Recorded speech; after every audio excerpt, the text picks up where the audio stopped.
Welcome, everyone. Thanks for joining me today. I have a fun new friend with me today as a guest. I have Alexia Hoffman. Hey, girl, how are you? Hi, thank you so much for having me on the show. I I'm, am great. Happy to be here. I'm so glad to have you. Okay, so you and I have so much to talk about. So you and I actually recorded last week for your podcast, and it just dropped this week, and I haven't posted it yet because I'm waiting for the video. So I'm going to post that so that all my listeners can hear. By the time they hear this, it'll already be up. Um, Yeah. but I'm so excited about our conversation because, girl, you are a woman of many talents. You have so many things that you do, and I love your story. So I'm just gonna actually, I'm going to let you tell us a little bit about yourself, what you do, kind of your passions for your family. You're a mom, you're a wife, and you're a business owner. So tell us a little bit about you.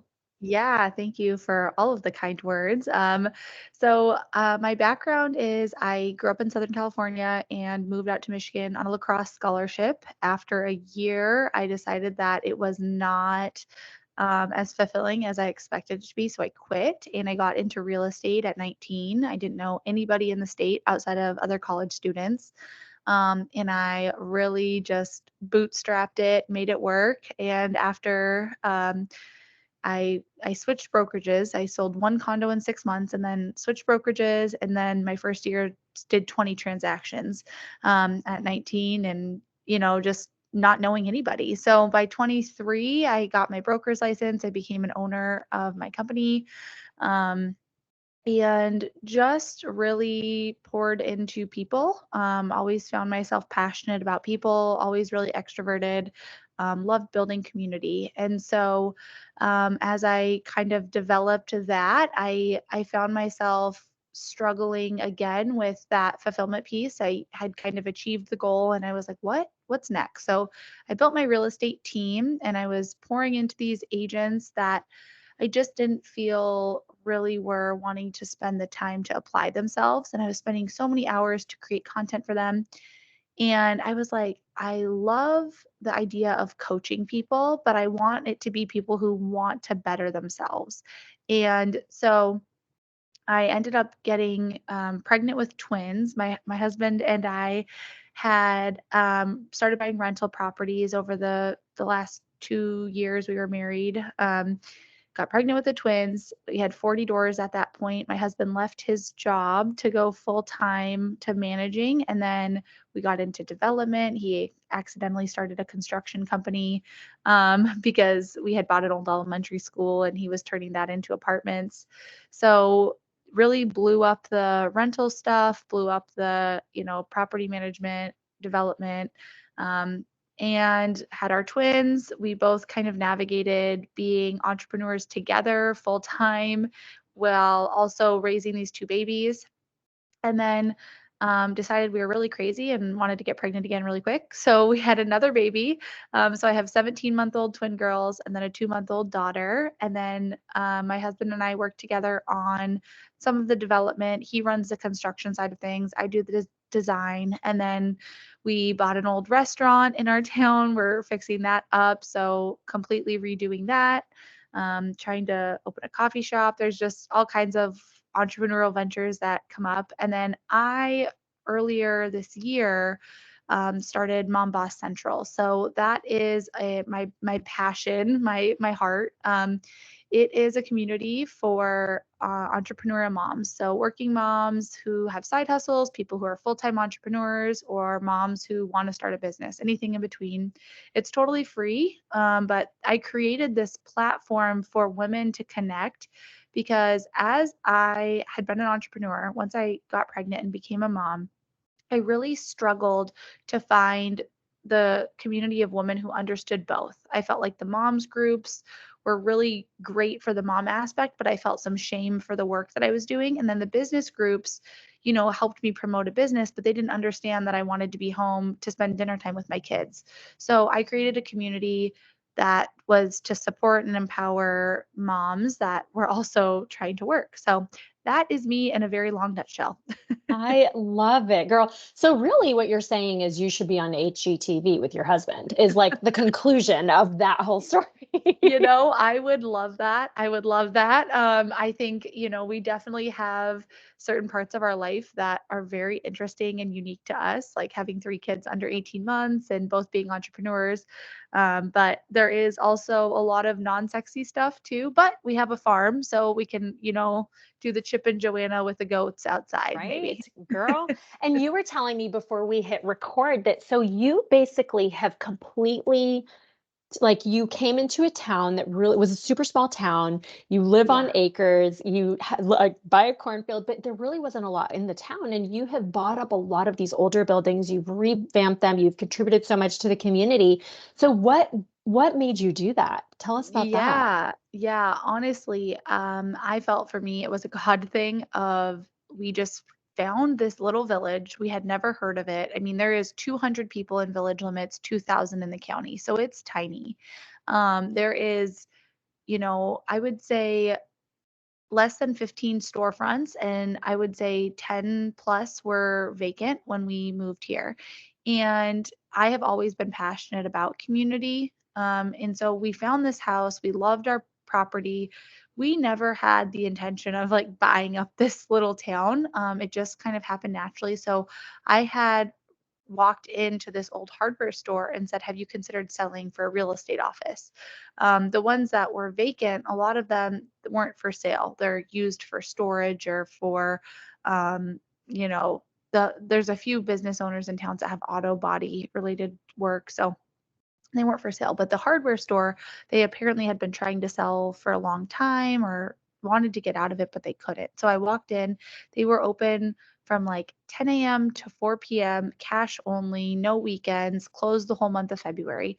And I was talking to one of the business owners in town. She said, "You should go talk to them, see if they'd sell." So I said, "Hey, have you guys considered selling?" And they said, "Well, yeah." I said, "Well, how much do you want?" They said, "Well, give us a price." And I was like, "I have no idea. Like, I've never seen the upstairs, what's going on." So we walk up there. The roof had been leaking for 20 years. It was like floor to ceiling mold. It was crazy. And I was like, "Oh my gosh." And I told my husband, I said, "We have to buy it." He's like, "No way. Absolutely not. We're not doing this." And here we are. I'm sitting in it now, and it's great. Oh my gosh. So that one was for me, it became like about the people.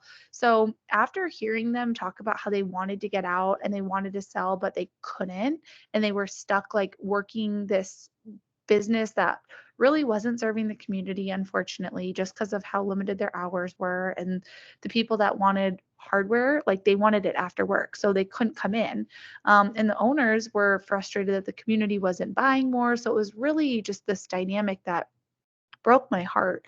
So that's how it started. And then with the old elementary school, it was more about giving my husband a project because he was leaving his full-time job and, building our rental portfolio. And another way to kind of get involved with the community. Our vision with that space was to do community leagues and community events and really make it a community hub, which we've run into some issues with zoning. I'm actually on the planning commission trying to like fight that to make some change, but Yeah. that vision in our heart is it's on 7 acres and there's ball fields left and right, so to have soccer leagues, to have softball, to do all of that for the community. So that's how we bought the school and why we bought the school. And then the old restaurant, she called me to, it was an old bar. Restaurant was a loose term, it was a bar. And she called me to sell it. And she is an older woman. She worked there for 40 years. She was the hostess, bartender, cook, you name it. She is the only employee. Her kids used to work there. They all retired. She couldn't get anyone to help her. And her health is so poor. And so she called me about listing it for sale. And I knew it would be really hard to find anybody willing to buy that building because it is in horrible shape, foundation, structure, all of it. It's a nightmare that we are dealing with. But I saw her and I just said, we have to buy it. We have to because the two things that could happen are one, it sits on the market for a really long time and she's going to really hurt herself or die trying to keep this place open. or some big box outside person comes in and buys it and does what with it, and this is our village. Mhm. There's nowhere in town to meet with your neighbor to have a meal. There's a pizza place in town, but it's almost all takeout business. Mhm. And I was like, I want a place where after my kids go to soccer practice, they can bring all their friends and have some burgers, or we can have somewhere where we can go watch a football game that's exciting, or things like that. And so I mean, to be transparent, I don't cook. I'm not a good cook. I'm not someone who had this dream of like, oh, I want to open a restaurant one day. Like that was never me. If you'd have told me even 2 years ago that I would own a restaurant, I wouldn't believe you, because it's just one of those things that was never on my radar, but it just came back to the people and the community for me.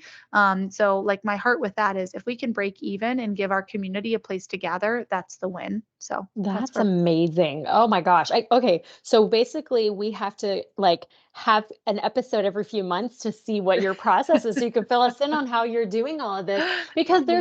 there's so many parts of this that I love. One is just your personal journey of realizing at a young age that what you thought you were going to be doing didn't really fulfill you. And so you Mhm. took charge of your path and you carved a new path, right? And I love that. And I'm going to come back to a point on that in a little bit. But and then also you kind of joined with your husband to pursue this joint goal that I Mhm. don't know if you saw that in the picture, if it just happened. You can tell us about that in a second, but then you have continued to grow. And the other thing that I love about it is that you have managed to have a successful, happy marriage, with I'm sure the day-to-day struggles that every couple faces, but you're running a business together, multiple businesses together. You have really young kids. Like each one of those has the potential to be incredibly stressful.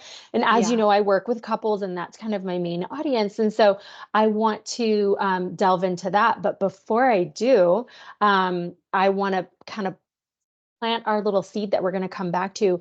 You are a public speaker. You do a lot of speaking engagements about women finding their passion and having that life that fulfills them. And so we're just going to drop that right there and come back to it later because I know a lot of the women that listen to this are also really motivated to always pursue their own kind of dreams and goals. And so that's just a little thing we're going to plant. So, okay, so tell Yeah. us about what it's like to work with your husband and to really have your day to day intertwined quite a bit professionally. Yeah, yeah. So, um, my husband and I, when we started dating, we got married so quick. We actually, so to rewind, we, on our first quote unquote date, we met at like a church picnic. And we had this amazing conversation. We had walked around and handed out flyers to people experiencing homelessness. And we spent probably 2 hours talking, and he didn't ask for my number. He didn't add me on Facebook. I didn't, I was like, what the heck? And I had this big surgery. And so we went 6 weeks without seeing each other. I had invited him to my life group. He'll tell you someone else invited him, but don't believe him. Invited him to the life group. And so he'll tell you he waited for week after week for me to show up, and I wasn't there because I had this surgery on my arm, and I was in the hospital. And long story short, so 6 weeks go by, and the life group was at his house that week. And I drove into my mom was dropping me off because I couldn't drive because I was still on medication for my surgery. And so my mom is dropping me off at his house, and my friend came outside to meet me who was in our small group. And there was a bunch of things. I looked around the house, and there was dogs and sunflowers and all these random things that don't really mean anything in the grand scheme of things, but to me they did. And I said out loud, I said, whoever lives here is my soulmate. And I said this like a crazy person, right? And I was not in a place to date. I mean, truly, I had a cast up my arm. I was walking with a cane. I mean, it was not like I was in a place to date. I had kind of sworn off men for a bit. I was in that phase of my life. And of course, that's how it goes. So I met him, and he had this vision board on his wall. And on the vision board was just so much of not even the same goals, but the same values were reflected in that as a vision board I had made just like a month prior. And so for me, it was really like, I don't know I don't know enough about him like to make this decision, but I know that there is some reason we are here together right now. And I know that I can see that he is taking steps in his life to be a better version of himself, and I love that person. Like, I just was really excited, and we started talking about our goals and our dreams, and they were nothing about what our life looks like right now, like, not at all.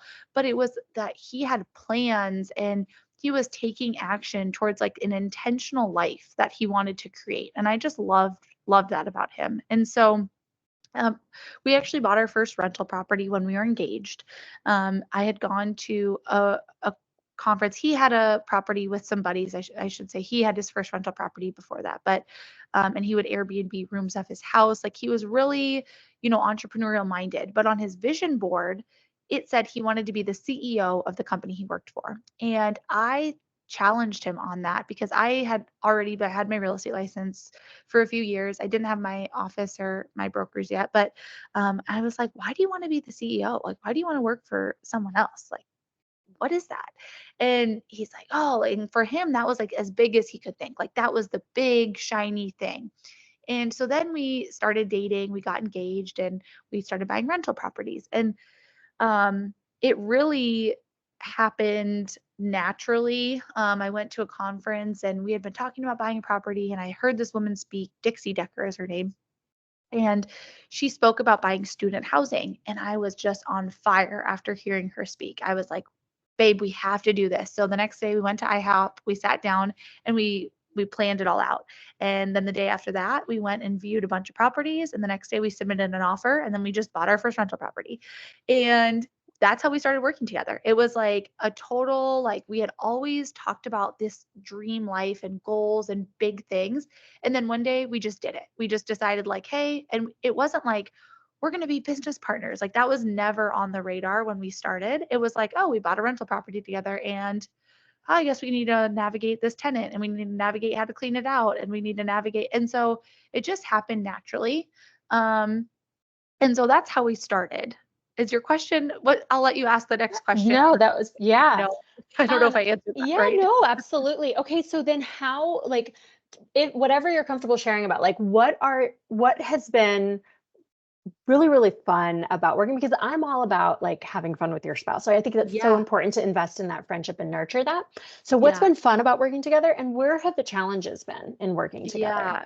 Yeah. So, when before we had kids, it was honestly so much fun to have a date day or date night. Our rentals were an hour away. So we'd drive up, we'd get food on the way, and we'd patch a roof leak, or I didn't really love cleaning them out. That was never fun, but we'd go tour properties together. Like that was great. And we'd sit down and we'd talk about our finances and how are we going to scale it and what's the profit margin. And he'd see a new property online and he'd send it to me and I'd get the leases. Like that was so fun. We loved just the business side of it. I mean, to this day, we love that. If you ask us, we had to fill out, we're trying to get an au pair, and they ask you what your hobbies are. And on there, he said, can we put like building businesses? I said, I don't think that's what they're looking for.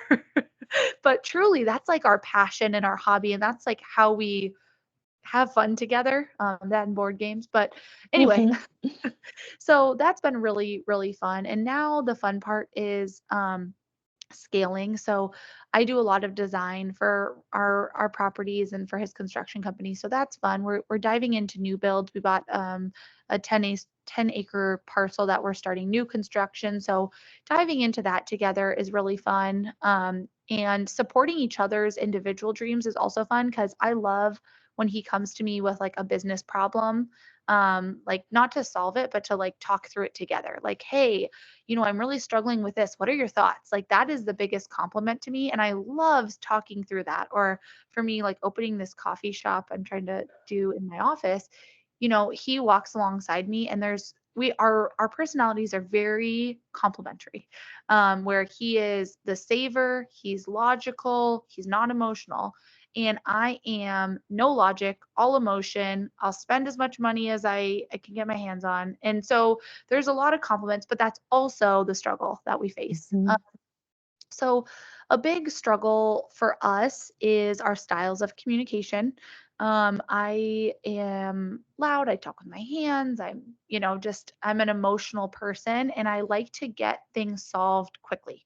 I want to talk through it. I'm a verbal processor, so I like to talk and I want an end result right now. He likes to go and process and he likes data and he likes facts.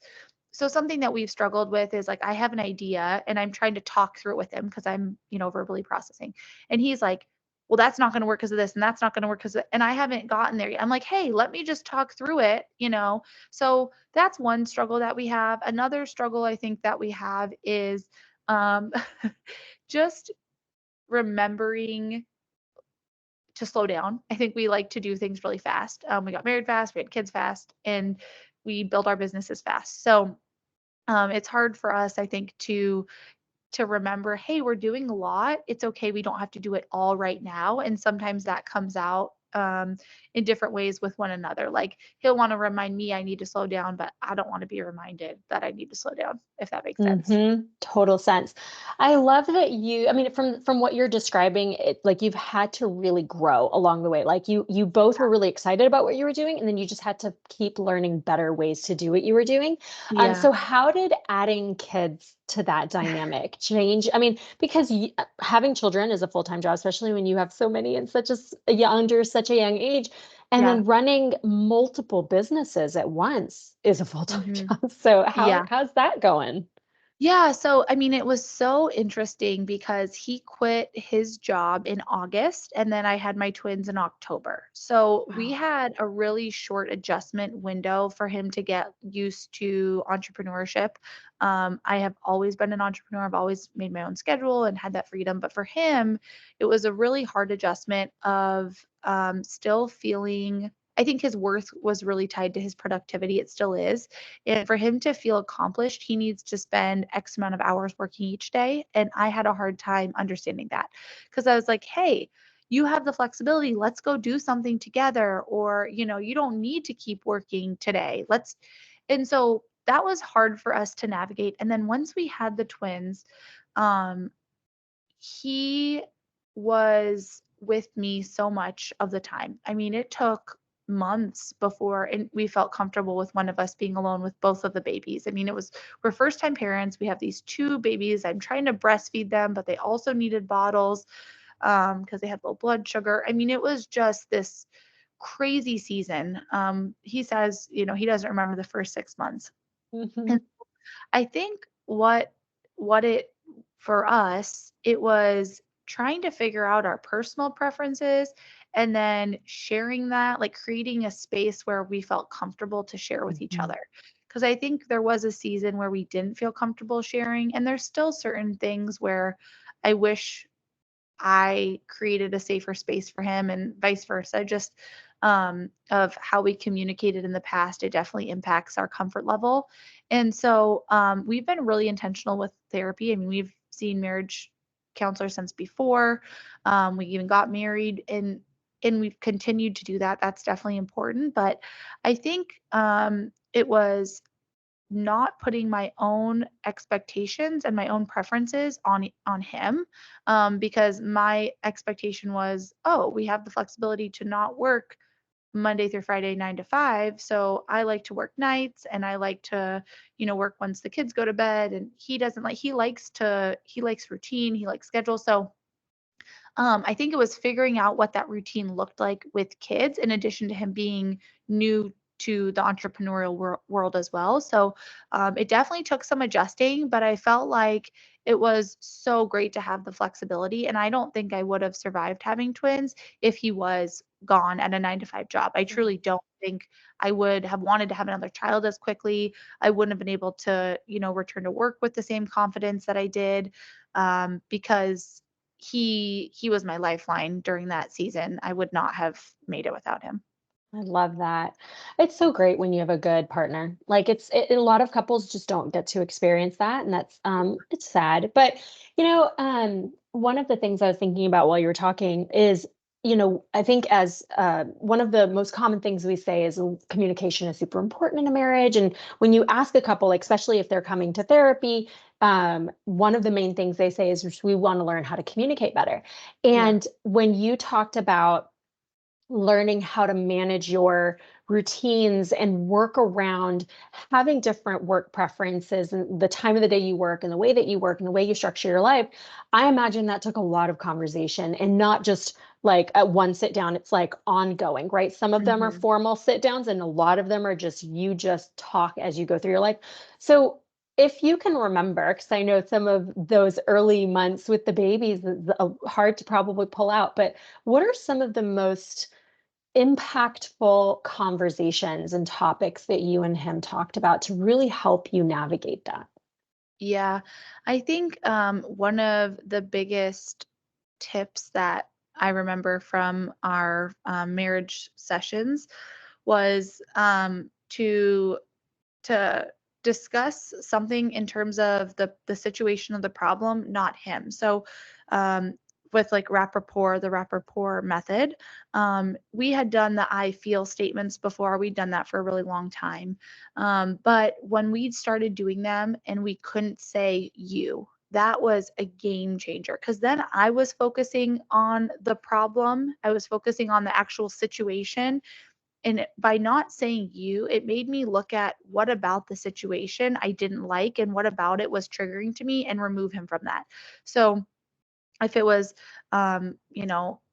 something that I struggled with was, like if he would go to bed and I would do the dishwasher and then he'd be mad I didn't come to bed, right? Like that was kind of a reoccurring thing that we dealt with. And it was, I wanted him to go to bed because I didn't want to ask him for help because I know he's been doing so much, right? But I also was kind of annoyed that I didn't get to go to bed. And now I'm getting in trouble because I didn't just come to bed and leave the dishes or clean up the toys, whatever it was. So when I focused on that, what I realized was the problem for me was not that it wasn't about him. It was that the dishes were still in the sink, right? That's what it came back to. And once I can change my mindset on that, or that the toys were on the floor. I have something about the toys being on the floor. If, my countertops used to be clear, they haven't been for 2 years now because kids and life. But Mhm. floor is something that, like, for me to go to bed and get a good night's sleep, I cannot have toys all over the floor. They just have to go away. And once I could reframe that, I think that was a huge piece of it. And also to like acknowledge that with him, it just put down this barrier. Um, Another conversation that was really big for us, I think, was for me to understand his style of communication. So for him, when he would say, "Are you coming to bed?" he, in his mind, was asking me to come to bed, right? In his mind, he had asked me to come to bed. And what I heard was a question like, "Oh, are you coming up right now?" To me, was never him wanting me to come to bed with him. So Mm, I was feeling wanted, he was feeling rejected, and neither of us knew the other one was feeling that way for months. I mean, truly for mm, months. And it came out in a session, and he goes, "Well, you don't come to bed with me." I said, "You never asked me to come to bed." He goes, "I asked you to come to bed every night." I said, "You know you don't." He goes, "What do you mean last night I said, 'Are you coming to bed?'" I said, "Exactly. You asked if I was coming to bed." And, so just having that, like that was those reoccurring things, to actually dive into them where it wasn't a problem, it wasn't a fight, it wasn't this huge explosion. It was just this little reoccurring thing. So to spend the time and dive into like how we communicate and what he felt from that experience and what I felt from that experience, those were two things that just really changed how it just changed how I look at our communication, because now I look at those little nuances and I say, okay, do we need to have a conversation around this? Is there mhm. something else going on? Yeah. No, it's such a good point. And it just kind of validates the whole thing that we talk about it in joke with that like men and women speak two different languages, but it's not intentional, right? Like we're not doing it on purpose to try to screw with each other. It's legitimately, I think we hear things through the lens or the filter of where we are and what we're feeling and what we're going through. And like Yeah. you were saying, even just the way you basically look at life can be so different. Like you are more of an emotional processor and he's more of a rational processor, which is my husband and I. And we've each had to learn over the years how to speak the way that the other person will hear us best, right? So I think Mm-hmm. because typically what we do is like focus on what am I feeling and how do I get this across? But instead Yeah. it's what am I feeling? How do I say it in a way where he can hear me? based on Mhm. how he is doing. Do I need to give him time? Is this the right time for him? Is he tired? Is he overwhelmed? Does he need this to happen tomorrow? Do I need to be different with my approach? He's had to modify his approach tremendously because of how sensitive I am. He can't Yes. just say what he wants to say. He's got to filter it through the Navart filter where he Mhm. knows that I'm going to hear it. And we're not perfect, right? You mess up, and that's where you have to have a conversation. But over years of being together, these are the things you learn. But so many people, so many couples don't do what you did, which is be intentional with why is that important? You Yeah. recognized at some point and probably had to learn it maybe even the hard way that I can't keep doing it the way I'm doing it. It's not working for us. Yeah. So what do you need? What do I need? Let's figure out how to do this better. And it takes intention and it takes effort and desire. Like if I like you and I'm married to you and I want to be a partner to you, then I want to do this in a way that works for you because if it works for you, it works for me. If it only works for me, then this Yeah. isn't going to work really well. Yeah, I think on that, so something else that was a huge turning point was I read this book, and it was a marriage book we were reading together but separately. And in there it had said, if you're doing, you need to start doing things, whatever it may be, for your spouse without expecting anything in return. And I mean, I've heard that. I've heard that for a long time, but how it was written was so different that I was like, okay, I want to understand what he needs in communication and not expect anything back. Like, because before it was, I would want him to understand and communicate. Like, I wanted to understand his communication needs so I can communicate what I needed better. And once I let go of that and I was like truly just trying to hear him, it just shifted my whole perspective. It shifted how we communicated. And naturally, he communicated with me better because I wasn't doing it with something in mind. I had no motives truly. And I mean, I'm definitely not perfect, but I have really tried to be intentional of like, how can I show up in the way that he needs, even though he's not showing up in the way I need. And once I let go of getting my needs met, quote unquote, and I'm not saying he doesn't meet my needs, but as soon Right. as I let go of saying, why aren't you talking to me this way? Why aren't you doing this? Why? It was like, okay, I know that I need to be extra patient right now, even though his tone of voice, I don't like it. I'm going to let it go. I'm not going to say, well, I was calm. I was patient. So why aren't you talking to me like this? Like I just let it go. And it took probably 2 weeks of that, like continuous 2 weeks, which I was like, okay, I don't need anything. It's fine. I was a little nervous there. I was like, I don't know how long I can, but then I started seeing like change in our whole just being. And I think that was such a big point of like, okay, I just need to, and now there's different seasons, but it's just continuing to, okay, I want to show up the best for him with regardless of how he's showing up for me. And I'm sure he doesn't feel like I'm always showing up for the best for him, but Yeah. I am intentional and I'm trying to be better. So I think Yeah. that's a big part. And what I love about it is that you're working on it together. And I think so many couples. Well, okay, so from a therapy standpoint, a lot of the time I get one, right? I get the man or the woman are showing up to a session and they're here to work on themselves. And then it comes up, there's a marriage issue, we work on that. And then when we're really lucky, we get both, Yeah. the couple both gets to come and work on it. And that's why I'm really passionate about doing what I'm doing and why you're doing what you're doing is because ultimately you have to do both. You have to work on yourself individually because like you were doing, you decided here's a behavior choice that I am making regardless of what his contribution is right now, because this is what I want to do to nurture my marriage. But Yeah. then trusting that he also is going to therapy with you and you can have these conversations, even if you're not in therapy, but like being able to really say, we both care about our marriage. Let's talk about how we can be better. And so it's easier to wait. Like those are two really, really hard weeks. Like if no one's tried what you're talking about, they don't know what you're like, Yeah. why it's so Yeah. hard. It's really hard. I mean, you're essentially putting your own needs completely aside and you're Hmm. not sure how long it's going to take for the other person to meet them, but you trust that they will. And that's that Yeah.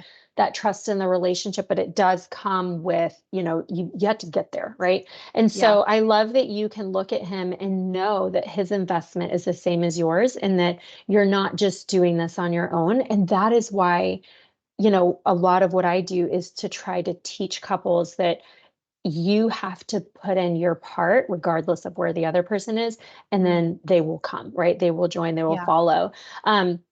So with the differences in your just personalities and the way you do things, um, do you find that you're having to have like maintenance talks to just kind of, because as life gets crazy, sometimes you're like, like Yeah. how do you know when you have to just sit down and have another chat? Yeah, so I think I mentioned I'm very verbal processing and I have a hard time like holding off on like if something happens, I want to talk about it right then and there. And if I don't, I tend to harbor some kind of resentment or anger of like, oh, I'm going to explode if I don't talk about this. And then I get way more mad. Where if we stop and pause the conversation, my husband will forget about it. It doesn't matter how mad he is. He is not going to bring it back up unless we set a time right then and there. So, something we do is weekly marriage business meetings. I don't know if you've heard of those. Um, Yes.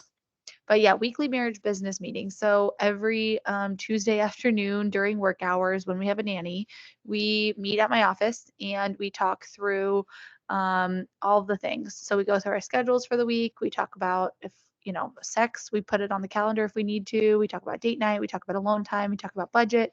And we also talk about if there's anything, is there anything I need to apologize for? Is there anything that's bugging you? And so that's the time to bring it up. Obviously, there's sometimes we have urgent things, but Yeah. overall, I found like that works for both of us because it's a separate time. He doesn't feel like he's being attacked in the moment, and I feel like I have a space to be heard.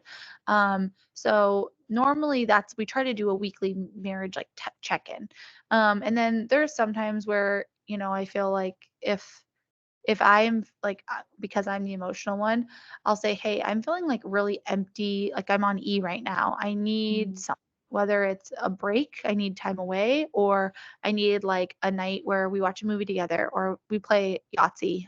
That's like our thing, Yahtzee, or there's this nerdy game we play Dominion. I know it's very, very nerdy. Hmm. Um, Love it. and so, like I'll tell him like I really need that right now. And I am in touch with my feelings. Like I'm very aware of what I need or when I'm kind of spinning out. So that's I think our typical routine. I'll also for him like check in because I can tell he won't come to me and say, "Hey, I'm really struggling with this." I'll say, "Hey, what's up? I can tell something's off. What do I need to apologize for?" Or what did I do? What did I do? How can I make it right? So the weekly check-ins are the big one, but then just being aware of each other's emotions and watching Yeah. like, hey, I can tell he's on edge right now. Did I do something or is it work? And I'll ask him point Mhm. like, did I do something or is there something else that's bugging you? Yeah, that's awesome. And it's so interesting how some marriages, some people are like, "Oh my gosh, that's way too formal. We could never do that." And then other couples are like, "That is the best thing for us." Like having that dedicated time set apart. And so it's so couple specific, but I love it. I love that there is a time. And that's what I also really like about therapy. It's like it's a time that you both decide, I'm dedicating this time to our marriage, or even if it's individual therapy, like it's Yeah. time that you are spending on this thing that's important. So I have one more question for you, and then I'm going to have us talk about something unrelated. So one of the hardest things for married couples who both work, and especially when there is, I guess, when someone is flexible in their schedule and the other isn't, or if you're both flexible, one of the hardest thing is who is responsible, quote unquote, for the kids, right? Hmm. And that is a really hard, sometimes it's a gender role, sometimes it's just a kind of a traditional whatever. So how have you navigated, like right now, you and I are talking and your husband has the baby, right? Yeah. Because we Yeah. chatted about that before he got on. So how do you make sure that you each are getting the respect that you need for your profession, your business, but also like yeah, you know what I'm talking about. Go for it. Yeah, yeah. So we with our twins, so they're 17 months old. We struggled with this for sure because I think our expectations before we had kids and after really changed. I never thought I was going to be like a nurturing mom. I was really scared of what that would look like where my husband thought he was going to like want to be home with our kids 24/7.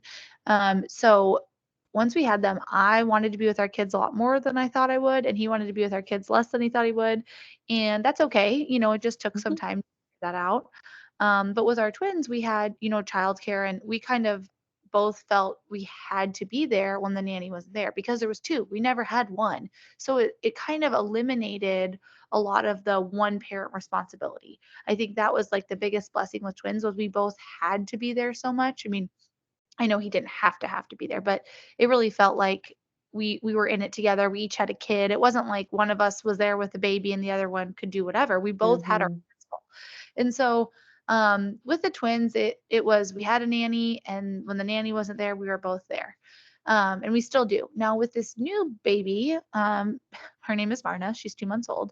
It's been very different because I breastfed her exclusively for 2 weeks before we introduced a bottle. So that was really challenging for me because, before with the twins, neither of us had a break. We were both in it, but I did feel like some resentment for the first 2 weeks because I was the one who was getting up all night and I was the one who was still doing a lot of the other things. And um, it was challenging. And then now she has a bottle. So what we've been balancing is during the workday, I'll take her a lot of the times, and then he'll take her. Like we have it scheduled. We live by our calendar. So like when I have certain meetings, I'll just put it on his calendar if his calendar's open. So that's the system that works for us is we literally use each other's calendar.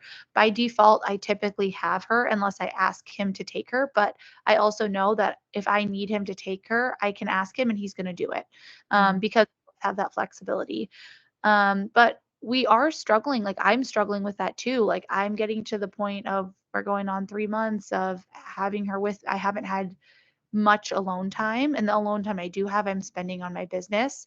So that has been a challenge. But, this week I am part of a twin moms group. And so I said, I really need to go to that. Can I have his Aunt Julie normally helps us with date night. I said, can I have Aunt Julie come with you to help with the baby so I can go to my mom's night? He said, yeah, of course.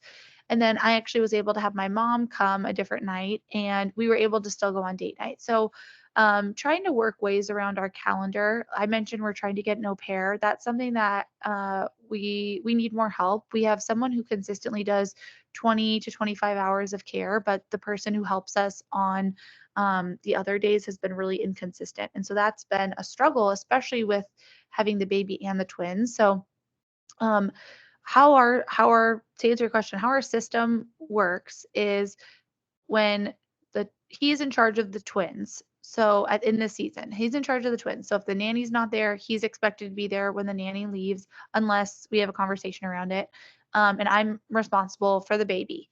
And if I need him to take the baby, he's going to take her whenever I need. And if we can have somebody come in and help us with both, but we are both really flexible with each other too. So that's just been the last 2 months is pretty much how we've done it. Yeah, that's great. Again, lots of conversation, right? Like, and I think it's the attitude of it's no one's, it's not your responsibility, it's not his responsibility, it's both of you, right? It's both of you needing to be very committed. Like you both decided to have these kids and you're both responsible. And I think a lot of couples know that on a basic level, but then not in more of a practical. Like there Yeah. just aren't conversations that happen. I think a lot of the times we fall into roles and then we just keep doing those things and we do build resentment or frustration and we don't stop and talk about it. And so I always try to remind people, like, if you don't like it, you just have to have a conversation. Well, I don't want to start conflict. I don't want, you have to, like, it won't be a conflict unless you go into it with that mindset. Like,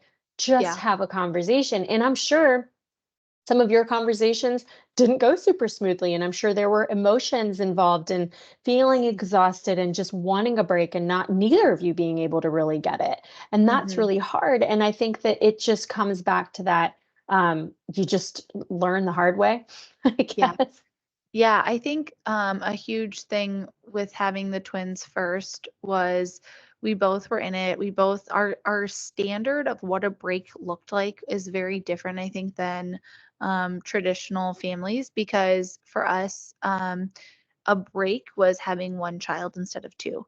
And I think that's something that is unique to our family system, but it also works for us. So for me, a break is just being with our newborn. So like when I was in the newborn phase, there was my husband traveled for work. I mean, he's an entrepreneur, so it sounds funny, but he had a business conference with a guys group he's in planned, and so I was alone with our three kids in the first 2 months of her life, and it honestly went way better than I expected, and it was great. But then once he came back, I was like, hey, like I need a break. And so that week following, he took the baby a lot more when our nanny was there. He worked, less hours, and I was like, I'm gonna go do things for me in that time. Because truly before that, before he had left and I had all three, there was certain days where if he needed a break, I needed to be aware of that because I felt like, oh, well, he gets a break when the nanny's there, but he was still working. And so the same on the flip side for me, like, having the newborn was a break from the twins. There was times where I would go upstairs and just lay with her and feed her and get away from all the noise and the stimulation because it would feel like a lot. But um, I think to really just acknowledge that we both we're doing a lot, and that's kind of our baseline. And so even though there's days where I wanted to say, well, I did this, it's like we're not keeping score because at the end of the day, Mhm. it's like if you have a need, I want to help meet it. So if your need is that you need to go play, he likes to play FIFA on like a soccer video game. If you want to go play FIFA for a half hour, I can watch all three kids. Yeah. And for me, if it was like, hey, I'm going to leave the baby down here and go take a shower, you have all three of them, she's fed, she's fine. That was what worked for us. And so I Yeah. think it was for me just being comfortable asking for help because for the first month I didn't want to ask for help because I saw how much he was doing with the twins, but then I was becoming resentful. And as soon as I asked him, I was like, hey, can you take her during the workday? He was willing to do that, but he didn't think about, it wasn't something he was going to offer because Yeah. he thought he wanted to be with her all day. So Mhm. just navigating that by like you said, having those conversations and acknowledging his needs, regardless of what my needs were. I think that was a Yeah. huge piece, but to also not feel guilty for asking for help. We could have a whole other session where we just talk about how to get over the asking for help and just Yeah. realizing that we are responsible for telling the other person what we need, right? Like they can't Yeah. read our minds and sometimes they're just not able to be kind of plugged into where we are. But anyway, we're gonna leave that. So I'm Yeah. mindful of our time. Before we wrap up, I'm actually a part of your community, Miss, just so you know. So tell us about your brand new community for women. For the Yeah. guys listening, you can just tell your wives about this.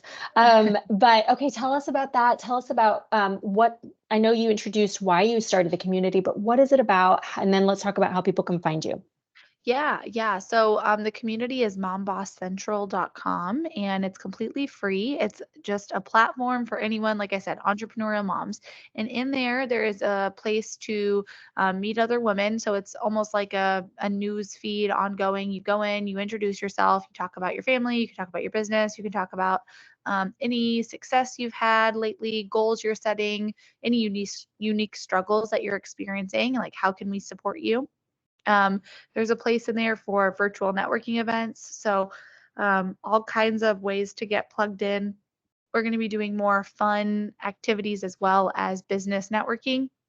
And then there's free resources in there, different courses and downloads. There is a place if you want an accountability partner that you can get connected to them as well, and a place to promote your business. So if there's something that you sell or something that you do, you can promote it in there because I think the first place that I want to go is to support other working moms. So Yeah. just give us a space to also connect like-minded people as well. Yeah. One of the things I really love about it is how it's off of social media, right? Like because there are a lot of, Facebook groups for business moms and stuff like that, but it's so easy to get lost in that because it's Hmm. still in like Facebook or whatever. And so when I went to your website and I jumped in your launch party the other day and then I got a call and I had to go and I missed it. I missed most of it. But I love it because it's just dedicated. It's a dedicated space for women who either have a business, need support, want to give support, but without the noise of social media, without the noise of Facebook. And I love that. And I just kind of scrolled a little bit and saw the women posting what they're doing. And it just, I don't know, it just felt like a nice, easier place to be. And I love it. And so I can't wait to participate more in it. So um mombosscentral.com. Yes, Yes. mombosscentral.com. Mombosscentral.com. And then I'll link to all the things.